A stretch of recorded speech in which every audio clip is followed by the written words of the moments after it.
வணக்கம். தயவு செஞ்சு குழந்தைகளை இப்படி ஹேண்டில் பண்ணாதீங்க. நீ அதை திருடினியா? நீ தானே திருடின. திருடுறது தப்புன்னு உனக்கு தெரியாது?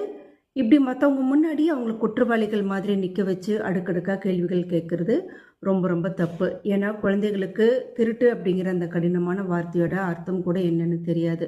குழந்தைகளை பொறுத்த வரைக்கும் அவங்களுக்கு ரொம்ப ரொம்ப பிடிச்ச பொருள், அது பென்சிலாக இருக்கட்டும், இல்லை ஏதாவது பொம்மை காராக இருக்கட்டும், வேறு ஏதாச்சும் விளையாட்டு பொருட்களாக இருக்கட்டும், அது எந்த சுச்சுவேஷனில் பார்த்தாலும் அது எனக்கானது, அது எனக்கு தான் அப்படின்னு அவங்க நினச்சிக்குவாங்க.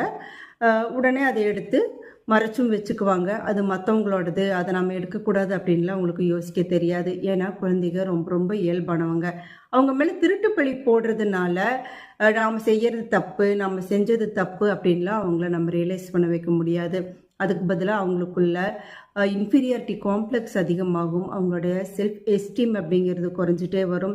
அவங்களுக்குள்ள கில்ட்டி கான்சியஸ் அதிகமாகும். நிறைய எமோஷ்னல் ஸ்ட்ரகிள்ஸ் அவங்க ஃபேஸ் பண்ணுறதுக்கு வாய்ப்பு இருக்குது. ஸோ குழந்தைகளை எப்படி அவங்க வயசுக்கு தகுந்த மாதிரி ஹேண்டில் பண்ணணும் அப்படிங்கிறது நமக்கு தெரிஞ்சிருக்கணும். அதுக்கு சைக்காலஜி தெரிஞ்சிருக்கணும் அப்படிங்கிற அவசியம் கிடையாது. சரியையும் தப்பையும் குழந்தைகளுக்கு சரியாக புரிய வைக்கணும் அப்படிங்கிற மைண்ட் செட் இருந்தாலே போதும்.